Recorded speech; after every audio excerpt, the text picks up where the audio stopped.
Hi, this is Matin Ranjan, you are watching our YouTube channel MJ tutorial. तो कैसे हैं आप लोग? मैनेजमेंट के चैप्टर 1 का पार्ट 3 हम लेके आ चुके हैं। पार्ट 1 और पार्ट 2 में हमने क्या पढ़ा है आप पिछले वीडियो में देख सकते हैं। Definition, importance, objective, what is management, science, profession और आर्ट।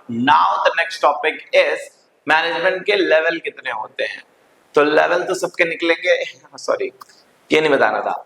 मैनेजमेंट के लेवल कितने होते हैं? तो 3 लेवल के होते हैं management: top level, middle level and lower level. Top level क्या होता है आपका? टॉप लेवल जो सबसे ऊपर में काम करता है और जिसके फंक्शन ऐसे होते हैं, बड़े बड़े फंक्शन होते हैं, पॉलिसी बनाना, बजट बनाना, फंड कलेक्ट करना। This kind of work has been done by top level management. Top level management में कौन होते हैं? Chairman, board of directors, directors, CEO, managing director. इस तरह की जो पोस्ट होती है उसको क्या बोलते हैं हम लोग? टॉप लेवल मैनेजर बोलते हैं। मिडिल लेवल मैनेजमेंट में कौन होता है? तो डिपार्टमेंटल मैनेजर्स होते हैं मिडिल लेवल मैनेजर्स में। डिपार्टमेंटल मैनेजर्स को प्लांट सुपरिटेंडेंट्स भी बोलते हैं। इनका मेन काम क्या होता है? ये जो पॉलिसीज बनाते हैं उसको इम्प्लीमेंट करवाना इनका काम होता है। एम्प्लॉयज को अपॉइंट करना, एम्प्लॉयज का इंटरव्यू लेना इनका काम होता है।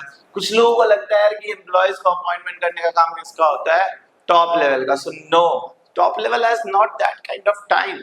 इतना ज्यादा टाइम नहीं, they have do not have enough time to appoint employees. अगर आपको रिलायंस में काम मिलेगा तो अंबानी आके आपका इंटरव्यू नहीं लेने वाला है।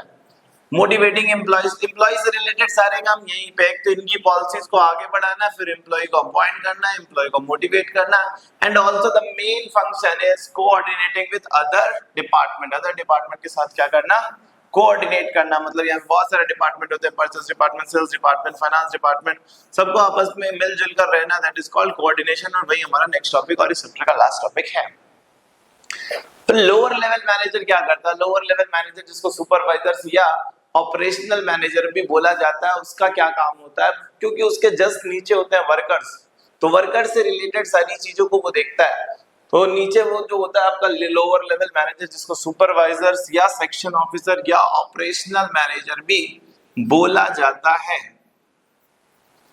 इसका मेन काम क्या होता है? इसका मेन काम होता है आपका giving instruction to workers. Worker को इंस्ट्रक्शन देना कि क्या काम करना है, उनकी सेफ्टी को देखना, उनसे कोई सजेशन मिल रहा है तो उसको लिखना, उनकी कोई शिकायतें है तो उसको सॉल्व करना, और वर्कर्स को अपॉइंट करना। तो वर्कर से रिलेटेड जो भी काम है वो कौन करता है? लोअर लेवल मैनेजर करता है। तो टॉप लेवल मैनेजर मेन क्या करता है? पॉलिसी बनाता है, बजट बनाता है, रिसोर्सेस लेके आता है। डायरेक्टर्स, एमडी, सीईओ ये होते हैं। मिडिल क्लास मैनेजर कौन सा होता है? डिपार्टमेंटल मैनेजर्स होते हैं, जिनका मेन काम है इनकी पॉलिसीज को इम्प्लीमेंट करना, फिर एम्प्लॉयज को मोटिवेट करना, एम्प्लॉयज को अपॉइंट करना, और कोऑर्डिनेशन मेन काम है। लोअर लेवल मैनेजर का काम है वर्कर से रिलेटेड काम है, वर्कर्स को अपॉइंट करना, वर्कर का सजेशन लेना, वर्कर की शिकायतें सुनना, वर्कर की सेफ्टी इंश्योर करना, और वर्कर्स को इंस्ट्रक्शन देना। अब इसमें एग्जाम में पूछ लेता है केस स्टडी करके, बताइए रोहन के दादा जो हैं वो किसी कंपनी के डायरेक्टर है, बट वो जो है अपॉइंटमेंट करते हैं एम्प्लॉय का, तो वो क्या अपना काम सही से कर रहे हैं? और अगर नहीं कर रहे हैं तो उनके क्या काम है? तो भाई अगर वो डायरेक्टर है तो वो तो टॉप लेवल मैनेजर है, उनका काम क्या है? अपॉइंटमेंट ऑफ एम्प्लॉयज नहीं है उनका काम, वो तो मिडिल लेवल का काम है। उनका काम है बजट बनाना, पॉलिसी बनाना, स्ट्रेटजी बनाना, और रिसोर्सेस कलेक्ट करना। तो आपसे पूछ सकता है सीधे भी कि टॉप लेवल का क्या काम होता है, या केस स्टडी करके पूछ सकता है बताइए ये किसका काम है? टॉप लेवल का, सुपर लेवल का, कि टॉप लेवल का, मिडिल लेवल का, कि लोअर लेवल का। जैसा बोल सकता है कि सूरज एक जगह पर काम करता है और उसका जो मेन काम है वो है कोऑर्डिनेशन स्टैब्लिश करना विद इन द डिपार्टमेंट। तो ये सूरज जो है कौन से डिपार्टमेंट में काम करता है, कौन से लेवल में काम करता है? तो आप बता दोगे वो मिडिल लेवल में काम करता है। तो आप उसका पोस्ट और उसके फंक्शन आपको बस याद करने, इसे नोट कर लें।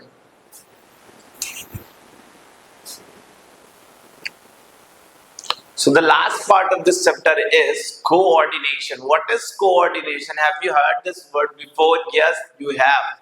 But you don't know the exact meaning of this word. Coordination means, it is very important, and we can say it is the essence of the management. What is coordination? It means मिलजुल कर काम करना और एक दूसरे का साथ देना। ये ना समझना कि यार हमारा काम किसी और से तो पड़ेगा ही नहीं, और अपने आप को ही बेहतर समझकर अपने आप को, अपने इंटरेस्ट को सबसे ऊपर रखकर अगर आप काम करोगे तो कॉमन गोल जो है हमारा ऑर्गेनाइजेशनल गोल वो अचीव नहीं हो पाएगा। और ऐसा सभी लोग सोचने लगते हैं एक स्टेज के बाद, जब कोई सा भी ऑर्गेनाइजेशन बड़ा सॉरी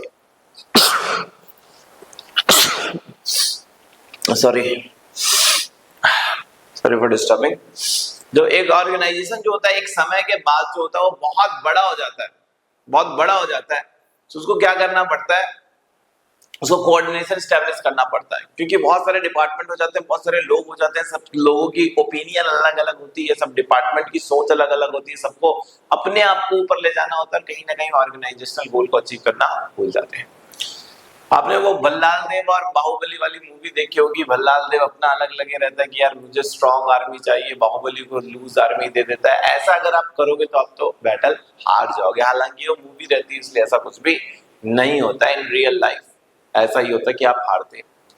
तो कोऑर्डिनेशन का मतलब होता है सबको एक साथ कलेक्ट करना और सबको बताना कि हम एक साथ मिलजुल कर काम करेंगे और हार्मोनी स्टैब्लिश करेंगे, मतलब एक खुशनुमा माहौल, खुशनुमा एनवायरनमेंट क्रिएट करेंगे विद इन एन ऑर्गेनाइजेशन। तो कोऑर्डिनेशन का मतलब मिलजुल कर काम करना और एक दूसरे का हेल्प करना, that is the simple meaning of coordination, ताकि ऑर्गेनाइजेशनल गोल अचीव हो सके। And what is the features of coordination? So यहाँ पर सबसे पहली फीचर जो लिखी हुई है वो है it integrates group effort. Integrates group effort का मतलब है coordination will always be needed if there are we need group effort. अगर हमें ग्रुप एफर्ट की जरूरत है, हमें बहुत सारे लोगों की जरूरत है और हमको एक साथ मिलकर सबसे काम करवाना है, तब हमें कोऑर्डिनेशन की जरूरत पड़ेगी। If there are only single department और एन इंडिविजुअल पर्सन, तो सिंगल व्यक्ति के लिए कोई कोऑर्डिनेशन की जरूरत नहीं है। सिंपल सी बात ये बोली गई है। देन द सेकंड इज, दोनों मिलते जुलते हैं but there is a slightly difference between this and that. It ensures unity of action. It ensures unity of action कि सबको मिलजुल कर काम करना चाहिए और सबको यूनाइट करने का काम करता है, सबको यूनाइट करने का काम करता है। यार मिल के काम करो यार, और यूनाइट होकर काम करेंगे तो ज्यादा अच्छा रहेगा। अब अगर सब लोग अलग अलग काम करेंगे तो कोऑर्डिनेशन बताता है मिल के काम करो। अब अगर आप देखो दो बॉलर्स हैं, वो बॉलिंग कर रहे हैं किसी बैट्समैन को, एक ने बहुत अच्छी बॉलिंग की, पूरा मैडन ओवर निकाल दिया, मतलब एक भी रन नहीं दिया, और दूसरे ने पूरा 20 रन दे दिया, तो पूरा प्रेशर रिलीज हो गया। अगर कोऑर्डिनेशन के साथ बॉलिंग करें, दोनों एक साथ अच्छे से बॉलिंग करेंगे तब जाके वो जीत सकते हैं। या फिर कोई टीम बैटिंग अच्छा करती है लेकिन बॉलिंग अच्छा नहीं करेगी तो कोई मतलब नहीं निकलेगा। बैटिंग बॉलिंग दोनों अच्छा किए लेकिन फील्डिंग अच्छा किए तो भी कोई मतलब नहीं निकलेगा। तो सबको एक दूसरे की जरूरत पड़ती है। तो यहाँ पर हम बोलना चाहते हैं it ensures unity of action, ये सबको एक साथ लेकर आता है। यहाँ पर ये बता रहा था कि भैया अगर एक से ज्यादा लोग हैं तब जाके हम लोग क्या करते हैं, कोऑर्डिनेशन की जरूरत पड़ती है। और ये बता रहा है कि कोऑर्डिनेशन सबको एक साथ लेकर आता है, सबको ये फील करवाता है कि यूनिटी इज अ स्ट्रेंथ, एकता में ही शक्ति है। इस तरह की चीजें इस पर लिखी हुई है। फिर लिखा it is pervasive. It is pervasive बहुत बार हम लोगों ने आपको बता दिया, मैनेजमेंट के फीचर में ही बताया था। परवेसिव का मतलब होता है ये कोई बिजनेस एक्टिविटी हो या नॉन बिजनेस एक्टिविटी हो, हर जगह पर एप्लीकेबल होता है। It is responsibility of all managers, में बाय आप स्टार कर लो क्योंकि ये काफी बार पूछा जा सकता है। आप गलत कर दोगे एमसीक्यू में पूछा जाएगा कि who actually done the work of coordination. बहुत सारे लोग लिख देते हैं मिडिल लेवल मैनेजर जो है वो कोऑर्डिनेशन डन करता है क्योंकि उसके फंक्शन में लिखा हुआ था, but it is a responsibility of all managers. Even top level manager और lower level manager also done some coordination, जो भी उनके लेवल पे जिस तरह के कोऑर्डिनेशन की नीड होती है। तो it is a responsibility of all manager, top middle lower, everyone has done some coordination in their department. Then it is a continuous process. We have forgot to write it is a continuous process. It is a continuous process like management is also a continuous process. Coordination ऐसा नहीं कि आपने एक बार establish कर दिया तो once for a life हो गया, वो बार बार simultaneously अब planning, organizing, directing, controlling सबके साथ coordination को establish करना पड़ेगा। तो हमने बोला it creates group effort, it integrates group effort, ये तभी जरूरत पड़ती है जब ग्रुप एफर्ट लगाना हो, बहुत सारे लोग को एक साथ लेकर चलना हो। It ensures unity of action, सबको साथ में लेकर आता है, ये सबको बताता है कि साथ में रहोगे तभी फायदा रहेगा। फिर ये बताता है परवेसिव है, सब जगह पे वर्क करता है, कंटिन्यूअस है, रिस्पॉन्सिबिलिटी ऑफ ऑल मैनेजर है, and it is also deliberate function. Deliberate मतलब आपको करना पड़ता है, it do not create by itself, खुद से नहीं हो जाता आपका ये कोऑर्डिनेशन, आपको इसे क्रिएट करना पड़ता है, आपको इसके लिए एफर्ट लगाना पड़ता है मैनेजर्स को ऑल लेवल पे, ताकि कोऑर्डिनेशन स्टैब्लिश हो सके। What is the need, what is the importance of coordination?